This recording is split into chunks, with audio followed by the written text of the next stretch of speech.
Hi mga ka-owner, nandito po tayo ngayon sa area kung saan mag-assume po tayo ng isang luti upang ating tirhan, tayuan po natin ng ating bahay.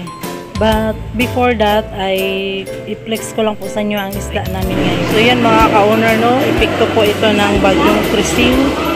Ayan, maraming table na bakante, no, walang isda, hindi nakahuli ng isda ang ating mga mangingisda kasi po ay dahil po sa bagyong Christine. Ayan, mahal pang isda, 120. Paano natin ito ibibinta? Hindi naman yan mabinta. Pag ganung klaseng isda, so, hindi yan mabinta. Ang mabinta sa amin ay ang brut.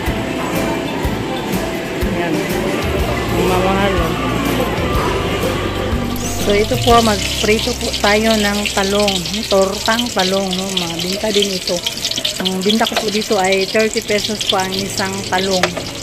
So dahil mahal po ang talong ngayon, kaya makapresyo po tayo ng mataas. At sigurado naman po na malaki po ang kita natin dito. So 10 talong ang niluluto namin times 30 equals 300 pesos.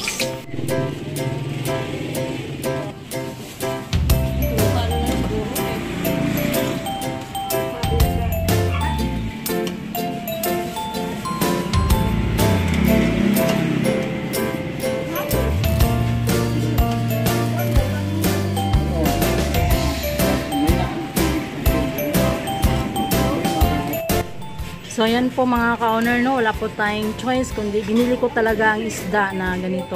Slice ko lang po. So ayan po ang ating talong. Ayan, 30 pesos po ang isa.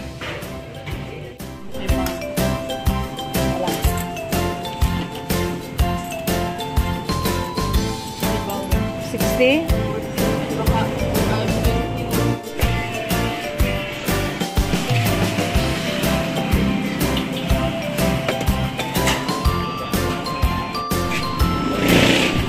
Ayan na po, no, nagsilakita na po ang ating mga customers. Ang iba na dyan ay suki na po talaga namin.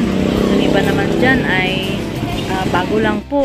So paano po tayo mag-alaga ng ating mga customers ay syempre po kapag dumating po sila ay aasikasuhin natin, entertain agad natin, no?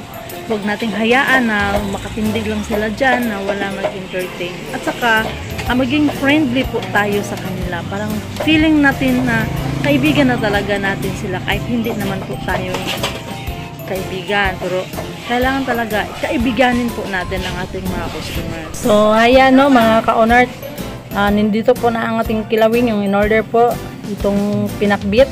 Tip ko lang po sa inyo na maghanap po talaga kayo ng extra income. Like sa ginagawa ko ay meron din akong mga orders, tumatanggap din ako ng mga orders, yung mga short orders, yung mga ganitong klaseng order po kasi dito po tayo kikita ng malaki. So ayan po, no, itong nabili namin na lupa, bunga ng kasipagan na tayuan namin ng bahay. Yan po, malaki po ito ang nakuha namin. So ito po ang development plan ng aming biniling luti. So yan po, ito po ay katas po ng karinderya. So yan po, nagsa-sign up na po tayo ng ating application at magda-down naman po tayo ngayon ng 80,000 po ang ating binayad kasi inassume ko po ito sa isang may-ari kasi ang may-ari po ay pupunta na po sa abroad. So yan lang po. Thank you for watching.